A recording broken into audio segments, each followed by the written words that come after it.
그리고 또 하나 국민의힘에서 좀 이슈화를 했던 게 이재명 대표는 실형이 나올 거라고 국민의힘에서는 주장을 많이 하고 있기 때문에 법정 구속이 가능하냐 뭐 이런 얘기도 좀 꺼내기 시작을 했어요.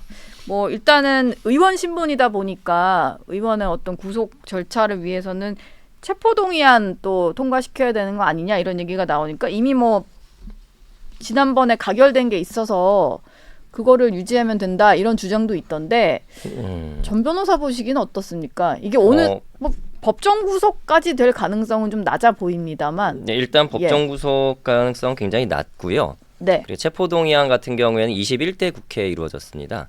그럼 지금 현재 이제 22대 국회이기 때문에 그렇죠. 아무래도 동의의 주체가 이제 바뀌어서 네. 새로운 동의가 필요하다고 보이고요. 그게 아니라 해도 구속영장 단계와 판결 선고 단계의 체포동의 좀 다른 것 같습니다. 아, 그래서 그런가요? 저는 어떤 경우에도 네. 별도의 체포동의가 필요하다 그렇게 보고 있습니다. 그 저는 이제 판사 분들을 좀 만나면 늘 좀 궁금하게 여쭤보고 싶었던 게 네. 사실 일반 국민들은 아니 왜 실형이 선고됐는데 법정 구속을 안 시켜 이런 불만을 품는 분들이 꽤 많으세요. 특히 조국 대표 같은 경우도 네, 그러다 그랬죠. 보니까 정당 만들고 의원까지 될 수 있었던 거여서 어떤 때 법정 구속이 되고 어떤 때는 그냥 당장은 아니고 약간 뭐 구속을 좀 미뤄주는지 그게 궁금하더라고요. 그러니까 제가 판사를 할 때는 1심 그러니까 항소심에서는 사실 실형을 선고하면서 법정 구속을 안 하는 경우는 거의 없습니다. 조국 대표 같은 경우는 되게 드문 사실심 거군요. 마지막이기 때문에 네. 오히려 구속을 안 하면 자신 없나? 약간 이런 어떤 분위기를 줄 수 있어서 항소심에서는 구속하는 걸 원칙으로 하죠. 예. 근데 제가 이제 1심을 할 때 구속을 안 했던 거는 피해자가 있어서 실형을 선고하지만 피해자와 합의를 해라라는 어떤 합의의 기회를 주는 늘 그런 게 아니라 그래도 1심 단계에서 합의를 위해 좀 노력했던 점이 있으면 네. 가끔은 불구속 실형을 하긴 했죠. 네. 하지만 기본적으로 실형을 선고를 하면 도망갈 우려가 너무 커집니다. 그래서 실형 선고할 때는 예전에 예규에서는 실형하면은 구속하라는 원칙이 있었다가 얼마 전에 예규가 좀 바뀌긴 했어요. 반드시 구속해야 되는 건 아니다. 그럼에도 불구하고 도망갈 염려가 너무 커서 구속을 하는 것을 거의 대부분 구속하고 있습니다. 그러면은 약간 정치인이고 좀 알려진 사람이고 이런 신분이 조금 영향을 주는 걸 수도 있겠네요. 저는 그 당시에 신분이 영향을 줬다고 생각합니다. 뭐 예. 도주의 우려가 없다, 증거인멸의 우려가 없다고 했는데 정치인이기 때문에라는 것이 앞에 이제 생략이 된 거죠. 정치인이기 때문에 저는 예. 제가 올해 이제 변호사로는 12년 차인데 12년 차 변호사 생활하면서 항소심에서 실형이 나오고 법정 구속이 안 된 거를 딱 2건을 봤어요. 딱 2건. 예. 그래서 저도 봤네요. 한 건은 저도 봤어요. 그렇죠. 네. 나머지 한 조국 대표. 건은 제가 예. 재벌 사건에서 봤어요. 재벌. 네. 그러니까 그 2건이 공교롭게도 재벌과 정치인이에요. 재벌과 정치인. 예. 그래서 나는 정말 이게 일반적인 정말 변호사들이 항소심에서 실형 나오면 어떻게 되나요? 법정 구속 되십니다라고 당연히 얘기해요. 당연히.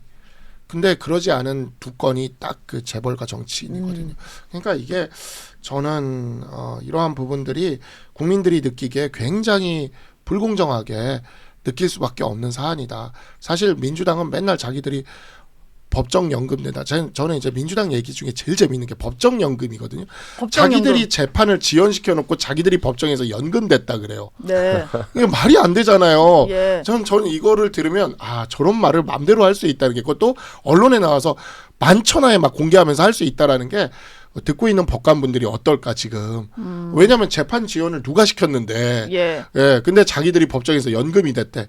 그럼 뭐 재판 지연시키면은 그냥 어느 정도 기간 지나면 자동으로 무죄 선고하고 그래야 됩니까? 그게 아니잖아요. 예. 그러니까 자기들이 그 법적 절차 다 해달라고 하면서 해가지고 그걸로 재판 지연한 건데 기피 신청하고 뭐 때문에 못 나간다 그러고 심지어 아예 무단 불참도 한번 했죠. 무단 불참도 그냥. 그렇죠. 그냥 본인 일정이 있다. 예, 일정 있다 그러면서 그냥 안 가버리고. 네. 그건 상상도 못할 일입니다. 피고인이 본인 일정이 있다고 형사 재판을 안 가요? 야, 진짜. 얼마 전에 저는 그거 생각나는데 지금 자연스럽게 조국 대표 얘기로 넘어갔는데 얼마 전에는 윤미향 전 의원이 임기를 다 마치고 나서 뒤늦게 형이 확정되는 바람에 그 세비를 다 받는 것 자체가 국민들 입장에서는 상당히 좀 분통 터지는 일이거든요. 네. 선고를 빨리 했으면은 중간에 의원직을 잃어야 되는 건데 어쨌든 임기 다 지켜버렸으니까. 네. 근데 조국 대표 같은 경우도 항소심이지만 실형이 선고된 채로 이례적으로 법정 구속이 안 되면서 당도 만들었고 지금 의원직을 수행을 하고 있잖아요. 12월 12일로 대법원 선고일이 잡히긴 했더라고요. 근데 아까 이게 법률 용어긴 하지만 말씀하시기로는 이제 사실심은 2심에서 끝난다. 그렇죠. 그리고 마지막 대법원은 이제 법률심이라고 흔히들 얘기를 하잖아요. 네. 그러면은 특별히 결과가 달라질 가능성은 좀 크지 않다. 이렇게 보면 될까요? 법률심에서 달라지는 정말 1심과 2심에서 법률 판단을 잘못해야 됩니다. 근데 제가 어제 좀 찾아봤어요. 어떤 점에서 유죄가 됐나 보니까 고3 출결사항 허위 인정의 업무 방해, 온라인 시험 부정 행위, 업무 방해, 대학원 부정 지원 업무 방해, 뭐 이런 것들이 죄명들을 보니까 딱히 법률적으로 걸고 넘어질 만한 게 없는 것 같더라고요. 네. 그렇다면 그리고 선고도 그렇게 늦은 게 아니에요. 지금 한 1년 이내로 선고가 되잖아요. 만약에 이게 좀 바꿀 게 많다 그러면 선고 기간이 좀 늘어날 수 있습니다. 아, 때로는 대법관들끼리 지금 네. 내분에서 결정을 하는데 만장일치제거든요. 소부에서 결정할 때는 만장일치로 뭐가 나왔다는 거는 특별한 뭐가 없지 않을까. 일단 그런 생각이 강합니다. 그래서 상고가 기각될 가능성이 전 더 크다고 보고 있습니다. 그렇다면 2심 때 징역 2년이 선고가 됐었는데 그게 확정될 가능성이 좀 있다. 네. 이렇게 보시는군요. 그러니까 이제 소부에서 말씀을 하셨는데 소부에서 이게 만장일치가 안 되면 이제 전원합의체로 넘어가거든요. 네. 전원합의체는 이제 대법관 전원이 들어가는 건데 보통 이렇게 판결이 바뀌거나 할 때는 대법원에서는 전원합의체로 대부분 넘어가는 편입니다. 소부에서 이것이 파기환송으로 다 만장일치가 되기에는 그 사건이 8개나 돼요. 네. 말이 징역 2년이라서 그렇지 사건이 8개나 되거든요. 아까 지금 뭐 표로도 정리되어 네. 있었던 여러 가지. 그래서 그리고 여러 가지 뭐 징조들이 좀 있는데 그 선고가 11시 45분인가 잡혔어요. 네. 예, 빨리 선고하고 점심 드시러 가실 겁니다. 아, 선고 시간 내에 그런 또 함의가 있습니다. 이게 뭐 긴 게 서초동 있으면 변호사들 사이에서 그런 게 좀 있나 봐요. 긴 게 있으면 그렇게 예. 잡질 않거든요. 네. 11시 45분에 잡혔다는 건 그냥 한 10분 내로 결론 나고 점심 드시러 가시는 거죠.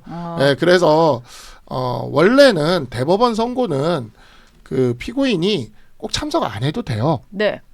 근데 그래서- 참석하겠죠, 뭐 조국 대표는.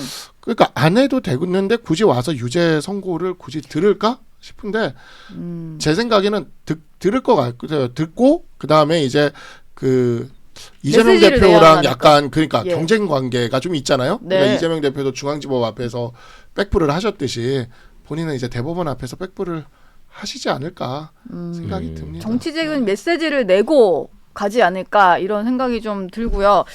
그리고 또 보니까 이게 상고심 선고가 대법원 3부에서 진행이 되는데 이게 정경심 전 교수에게 항소심 때 실형을 선고한 엄상필 대법관이 주심인 곳이더라고요. 네.